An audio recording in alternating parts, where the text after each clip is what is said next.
Welcome, everyone, to the NoDQ.com live recap of Monday Night Raw for March 3rd, 2025. We are now fully on the road to WrestleMania. It is going to be an exciting show coming up in Las Vegas.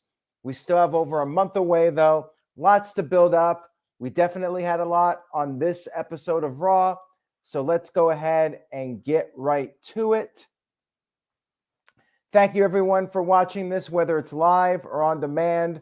I appreciate your viewership and support.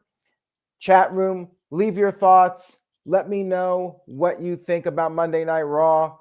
What did you like? What did you not like?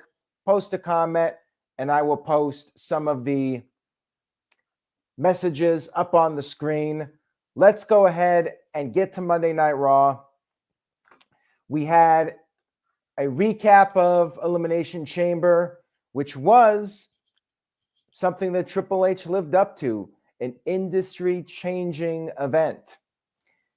We had CM Punk, who lost the Chamber match. He was very angry. He stormed to the ring. He stood up by the announce table. He grabbed the microphone. He said he was there to start the show off with a bang. And he warned that he might get canceled from Netflix. He might cause WWE to get canceled. He addressed his enemies, which as far as he's concerned is everyone. He asked the people, who should he talk about? Pat McAfee suggested The Rock. So CM Punk went to town on The Rock. He called The Rock a bald fraud. He said that Rock, he hasn't been around. CM Punk has wanted to meet with The Rock, but The Rock is too busy. He cannot grace the people. Punk said it's bullshit. He actually dropped profanity. And he said that while The Rock is going around doing all of his stuff, CM Punk actually came back and earned everything that he has gotten in WWE. And then he turned his attentions to John Cena. Punk said that now we can see right through Cena. Cena stole something from him. And Cena gave up on himself, gave up on the kids. And now everybody is seeing what John Cena is really about. And all these years, according to Punk, Cena was selling the kids bullshit. Another profanity from CM Punk. And then he said he will see John Cena down the line. He's going to get his hands on both bald frauds, and said that they will make a wish that they never crossed CM Punk. Then he discussed Seth Rollins. He said that Becky Lynch better come get her man, because otherwise, if he gets to Rollins first, Rollins is going to end up in a wheelchair. Rollins then came down to the ring. They immediately started fighting. We had a very lengthy pull-apart brawl. They were fighting all over the place. The referees were coming in. It was absolute pandemonium. The crowd was chanting, "Holy shit, this is awesome." Pat McAfee even said, "Holy shit," to Michael Cole. It was wild. It was pandemonium. And it was a hell of a start to the show. Now, I do have some thoughts on this. Let me start with the CM Punk promo, which I thought was excellent. CM Punk was absolutely on fire with this promo. I think it was his best mic work since coming back to WWE. And dare I say, this might have been his best mic work since 2013, period, including everything he's done in AEW. This was fantastic. CM Punk was at the top of his game here, and this is the kind of promo work we've been wanting to see out of him for years, where he's pissed off and he's going after everybody and he's dropping bombs. This was a classic CM Punk promo. This is how you build up WrestleMania. Punk was earning his paycheck on this night. Now, the pull-apart brawl. Anybody that has followed my channel knows that I'm not the biggest fan of excessive pull-apart brawls. As far as pull-apart brawls go, this was executed about as good as you possibly could do. This was a top-tier pull-apart brawl. My only wish was that they didn't do so many of these over the past several weeks. Like, if this was the first one in 6 months, I would have been so happy with it. I still think it was great. As it was the best version of a pull-apart brawl that I've seen in a very long time. Jerry says it was the best one since Undertaker and Brock. It was the best one in a very long time. But this is the problem when you do it so often. I just feel like it gets watered down. The crowd, though, loved it. It's always guaranteed a big crowd pop, as I say. But WWE, they're so good about not doing things excessively. We don't get blood that often. We don't get profanity that often. And when it does happen, it means something. But I feel like they do the brawls so often. I really feel they need to be more selective of when they do these pull-apart brawls. Because it was fitting for this story. This was an occasion where the pull-apart brawl meant something because these guys have that hatred for each other that it's appropriate for this storyline. I just feel like WWE relies on the pull-apart brawls too much. This one was great, though. Very hot start to the show, and we got more on CM Punk and Seth Rollins in just a little bit. Shout out to Building Nexus. Building Nexus sent in a $2 super chat. Thank you for that. I appreciate the tip. Building Nexus says, apparently more twists and turns are coming. That was a rumor that came out earlier today.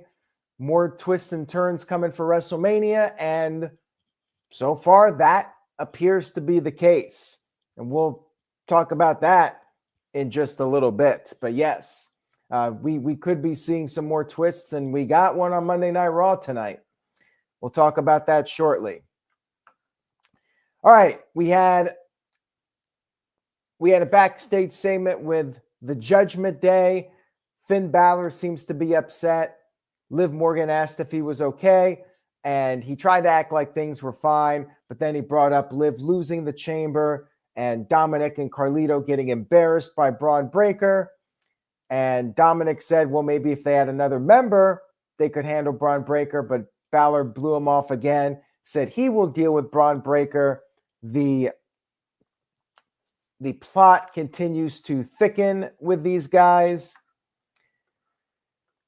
We had some footage of young kids crying over John Cena's heel turn at Elimination Chamber. It is what it is, man. That's wrestling for you. And sometimes you got to upset some of the fan base to draw some money. Hulk Hogan turning heel, I'm sure, upset a lot of kids. And it was one of the biggest money-making decisions that WCW ever made. Probably the biggest for that company. And Roman Reigns turning heel, big money for WWE. It was one of the most memorable moments in WWE in a long time, that's for sure. We had our first match of the evening, Gunther versus Otis. I thought it was a very good match here for a TV match. Gunther cut a promo beforehand. He said that Otis is a clown, just like Jey Uso, doesn't belong in his sacred ring. Made fun of Otis's weight. He took a cheap shot at Otis, but Otis was able to fight back. Then Otis got fired up. He gave Gunther a fallaway slam on the floor. And then after the break, Gunther took control, did some of his chops, and that just fired up Otis. He ripped off his shirt. He called Gunther a son of a bitch and chopped him back. And it was pretty cool. Otis was showing a lot of fire here. He did the caterpillar, but Gunther kicked out, and then Gunther was able to power bomb Otis and pick up the 1-2-3 victory. I like it. Build up your champion for WrestleMania. And then after the match was over, he continued the attack. He took he took Tozawa and power bombed Tozawa onto Otis, and then he was going to power bomb Otis onto Tozawa. But then we had Jey Uso show up. Jey Uso ran down, got the upper hand on Gunther, held up the championship, but then Waller and Theory, Grayson Waller and Austin Theory, attacked Jey. Jey managed to fight back. However, Gunther then slipped back in, put the sleeper hold on Jey Uso, and was able to retrieve his World Heavyweight Championship. Gunther continues to look strong, getting the upper hand on Jey Uso. So yeah, the odds seem to be against Jey Uso at this time, but we still got like 6 more weeks until WrestleMania. Solid segment here. Shout out to Walter Cruz, Rage of Wrestling. Thank you for the super chat. Sent in $2 and says, wrestling hasn't been this hot since like 96 to 98. It's definitely the highest it's been since the Attitude Era. And I've been covering wrestling now for 25 plus years. It's been a very long time, going on 27 years now. I don't know if wrestling will ever be as popular as it was when Steve Austin was at his peak, but right now WWE is on fire. Like they are drawing these massive crowds, and certainly within its fan base, I think it's the hottest it's ever been. Mainstream, I wouldn't say it's as hot as the Attitude Era. I don't think they'll ever get back to that, but they're making record profits, and their fan base is more loyal than it's ever been, and more invested in the product than they've ever been. I will say that much. We had AJ Styles backstage. He was asked about what happened with John Cena and Cody Rhodes. He said he didn't see it coming, and then Karrion Kross quickly came in and said it's not really that complicated if you think about it. And he talked about how Styles is a legend and should know that it's frustrating when young talent such as Logan Paul are talking trash. And Styles was a little bit annoyed by this, said he's not like John Cena. He said he's going to call out Logan Paul face-to-face on Raw next week in Madison Square Garden. And then he said as far as Karrion Kross goes, trying to be the devil on his shoulder, AJ said that God knows his evil ways, which was actually a reference to AJ Styles in TNA when he was feuding with Aces and Eights, and he had Evil Ways as his theme song. That was kind of cool. Little TNA reference there from AJ Styles. We had Ivy Nile challenging Lyra Valkyria for the Intercontinental Championship. Not much to say about this one. It was a fairly basic title match, but it was solid for what it was. Ivy did get in some offense, targeting the leg of Lyra, but then after Lyra escaped the ankle lock, she was able to pick up the win with the Nightwing. I definitely want to see more successful title defenses from Lyra. I mean, you really want to build her up as the workhorse champion. I mean, that's what the IC title is all about. So she needs more of this. They need to be doing this on a weekly basis. She needs to be defending that title regularly and picking up wins over challengers. So this is a good start, but I think they really need to keep going with this, and I think they still have a ways to go.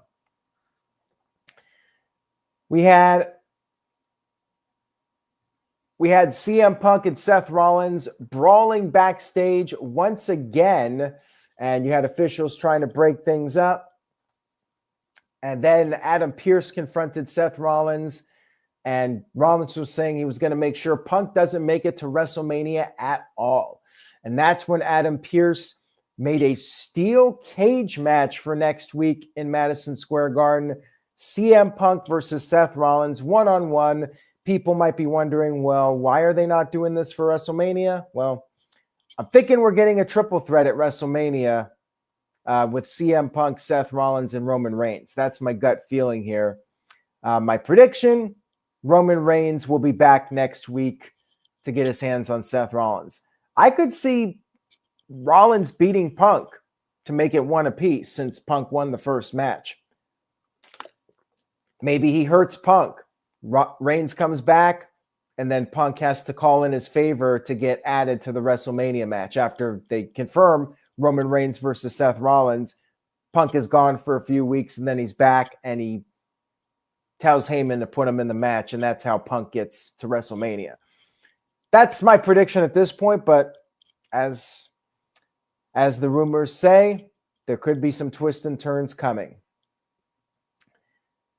We had Ludwig Kaiser cutting a promo talking about how he took the attention back away from Penta, and then he said he's going to be a future world champion. He warned Penta to stay away from his business, but then Penta came out there. They had a brawl, and Penta got the best of Kaiser. I could see this feud continuing, and maybe Pete Dunne gets involved 2-on-1, and Penta needs some help. We now know, it was reported, that Rey Fenix is no longer under contract to to AEW.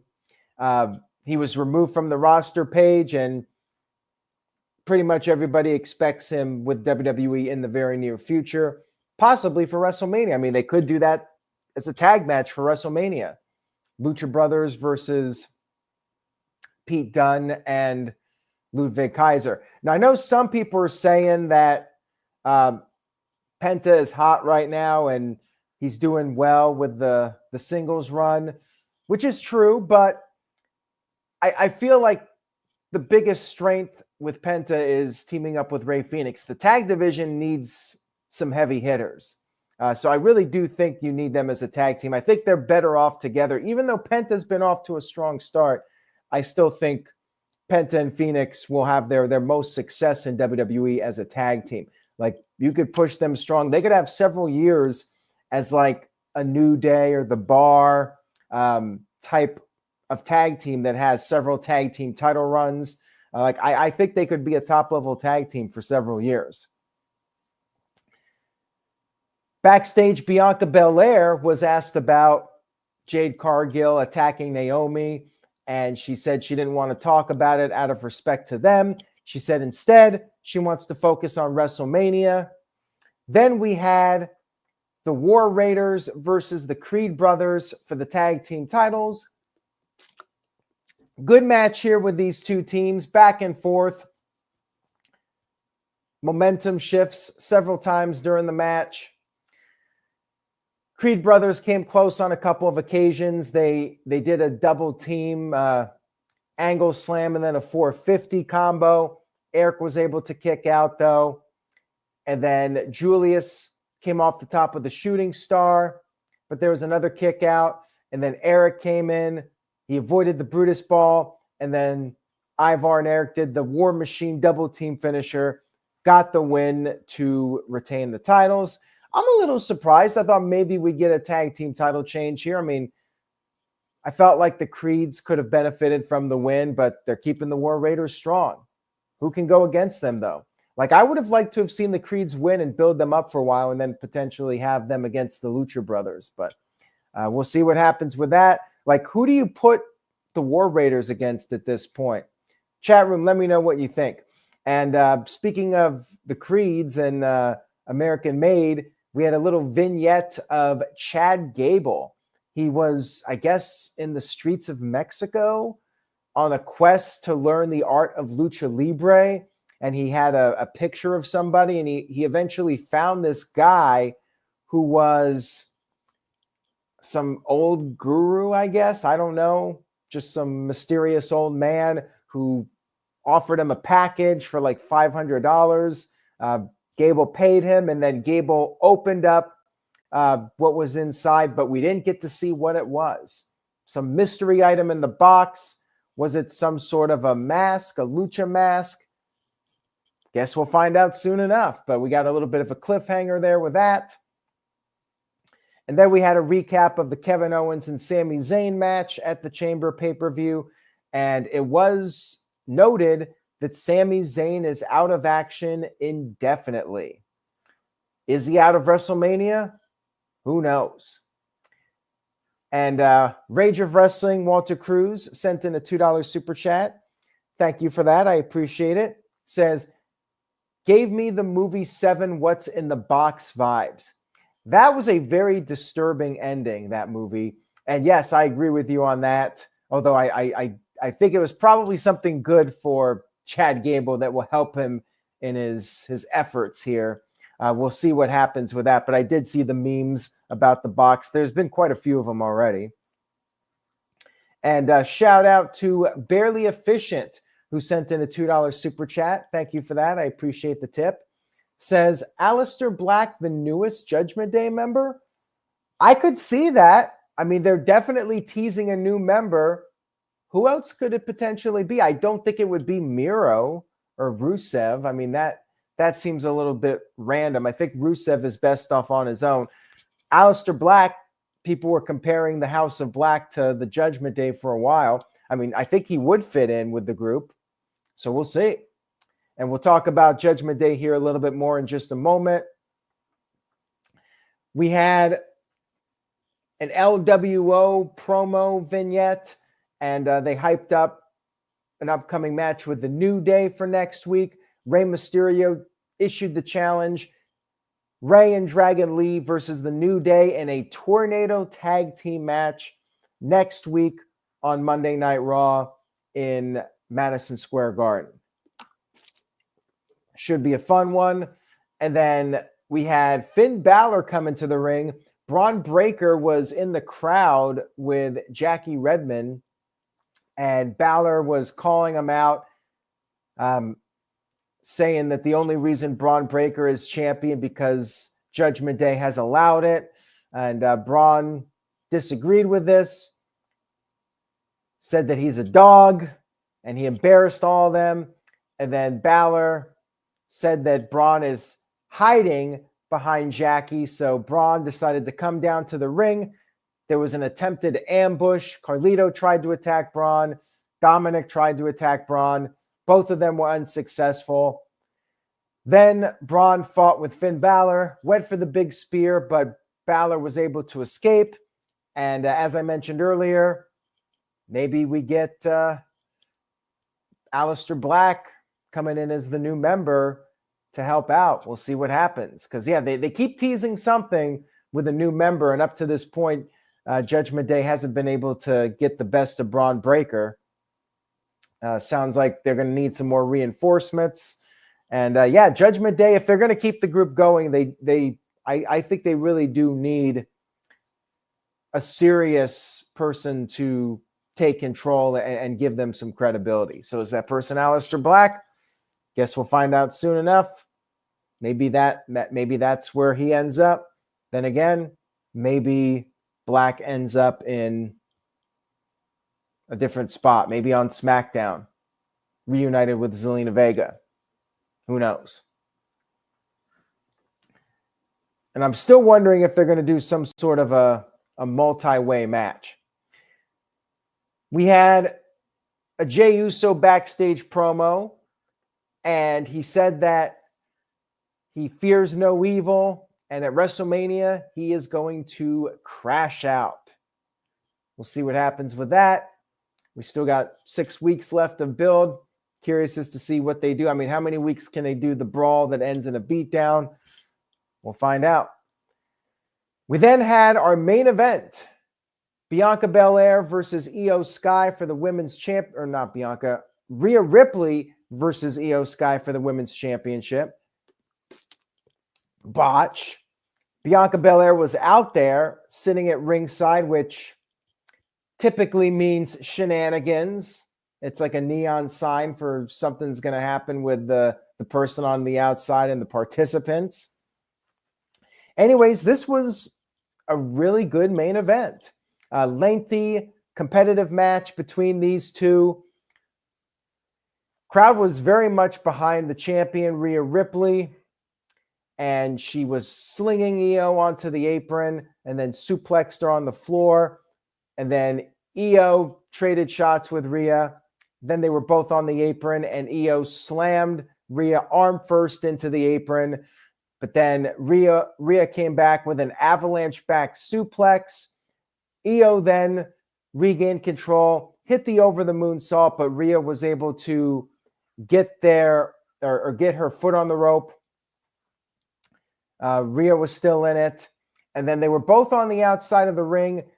Io was sent into the announce table, and Rhea got back into the ring, or Rhea Ripley got back into the ring. Io was on the verge of being counted out, but Bianca Belair started cheering on Io, and Io somehow managed to break the count, beat the count right at 9, and Rhea Ripley was pissed off about this. Rhea Ripley went to the outside of the ring, had words with Bianca, shoved her, and then Bianca shoved Rhea. And normally this would be a disqualification, but the referee, Jessica Carr, let the match continue. I mean, it is referee's discretion, and she did not call for the bell.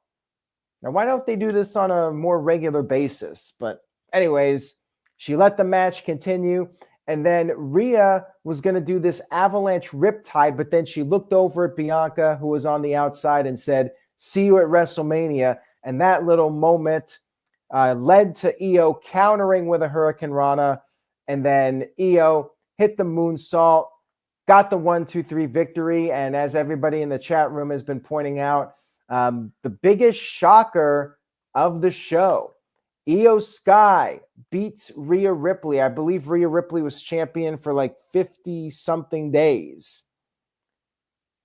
Yeah, 56 days as champion. I was not expecting that. Not at all. Now, granted, Io Sky is a Triple H favorite and probably wanted to make sure she had a good WrestleMania spot. But yeah, I did not think we were going to get this outcome with Rhea dropping the title on the heels of WrestleMania. Now, could this be a triple threat? Yeah, could be. Are we really going to get multiple triple threat matches at WrestleMania? We might. We'll have to see what they do. I mean, maybe there's a different direction with the Roman Reigns match. I mean, again, there's like 6 weeks until WrestleMania, and anything can happen. We can get more twists and turns, but I would expect Rhea Ripley to get her rematch, and if that's the case, it's a triple threat at WrestleMania. Nonetheless, a big moment for Io Sky. She wins the match. They had the pyro going off, and Rhea was absolutely distraught. Kind of a stupid babyface moment for her, just letting the distraction get the best of her. I don't know if this means a heel turn is coming. The fans were behind her. I'm very intrigued where they're going with this and what the plan is, because I did not expect it, and turning Rhea heel is a bold play as far as I'm concerned. Shout out to Building Nexus, who sent in a $2 super chat. Building Nexus says, did Io Sky just Daniel Bryan her way to WrestleMania? Daniel Bryan had that huge movement that certainly helped his chances. With Io Sky, you have to keep in mind, Triple H is a huge fan of hers, and she definitely has her fan base. I was at SummerSlam when she cashed in Money in the Bank, and the place went nuts. I mean, she definitely has her following, and she's been one of the fan favorites. So maybe not at Daniel Bryan's level. That Bryan Yes movement was something that very few wrestlers have ever been able to get from the fans, but she certainly has her fans, and Triple H is one of them. So that doesn't hurt. Thank you for that, Building Nexus. And the This Guy Experience sent in a $2 super chat. Thank you for that. Says, I am still mad that the U.S. made I guess he means American made, didn't win the gold. Io made up. Yeah, I was more surprised. I was surprised about both things. I'm not sure which one I was more surprised about. I figured if there was going to be a title change, I figured Creeds were going to win and Rhea was going to retain. So yeah, it flipped. That definitely surprised me. I really feel like you got to pull the trigger on the Creeds at some point. And if you got the Lucha Brothers as a team, you definitely want a heel tag team to be built up. Shout out to 205 MJESOM. Thank you for that. I appreciate the super chat. Says Rhea Ripley was getting stale. Hope she goes back heel. I don't know if I would say that about Rhea. I mean, the problem with Rhea, I think that some fans don't like at least, is that she hasn't really defended the title all that often. I'm not sure why that's the case. But yeah, I feel like she should be defending it more regularly. Now that she's not champion, she's on the chase again. So we'll see what they do with her. But the fans are still loving her. I don't know if it's the right time to pull the trigger on the heel turn yet. And shout out to Mr. Tito, who sent in a $5 super chat. Thank you for that, Tito. I appreciate it. Mr. Tito says, disagree strongly with Io Sky winning, not a draw. Ruins Bianca versus Rhea, F triple threats. I do know that some people don't like the idea of triple threats just because feuds are typically better when they're one-on-one, and doing a triple threat feels like you want to protect somebody and have a third person in to take the fall, or you just want to get somebody on the card. I definitely get the criticism of that. We'll have to see what they come up with as far as the storyline goes. One would think it's a triple threat. I can't imagine Rhea Ripley not being in the title match at WrestleMania. Very, very, very intrigued about the finish, and we'll see what they come up with. Building Nexus sent in a $2 super chat. Thank you for that, Building Nexus. I appreciate it. Says Lucha Brothers versus New Day. Hey, I like that idea. I mean, New Day, they need something here, I think. I am a little concerned that New Day is starting to lose their momentum from the heel turn. So yeah, maybe that's where this is going. Maybe New Day will be the ones to beat the Viking Raiders and win the titles. Lucha Brothers versus New Day, sign me up. I think that would be a hell of a tag team match. I don't know if it's going to happen as soon as WrestleMania. Probably not. But Viking Raiders versus New Day at WrestleMania, Lucha Brothers versus Kaiser and Pete Dunne. 2 solid tag team matches for WrestleMania. There you go. I don't know if Rhea's hurt or not. I mean, there's always a possibility there could be something else going on and she's taking time off. It did feel very much out of left field, though. So yeah, I'm curious as to where it goes from here.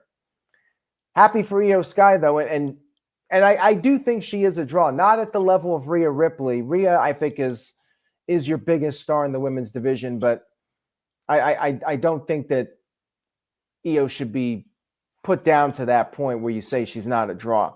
I think she definitely has her fan base.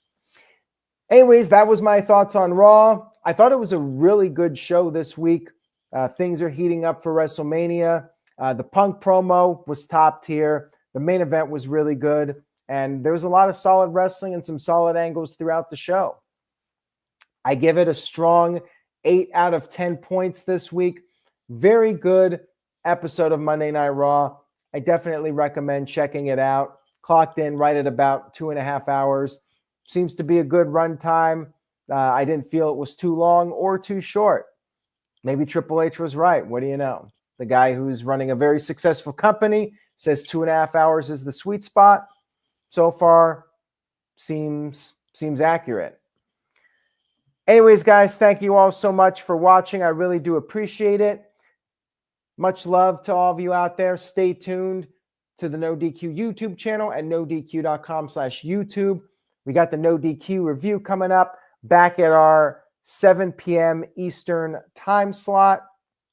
Thank you guys for that. Check it out. No DQ review. And thank you for your continued viewership and support. As I always say, enjoy your week. Stay positive out there. Love your life. Stay tuned. We got more content coming up. WrestleMania season. Things are getting hot. Say yes to NoDQ.com, and I will see you all next time.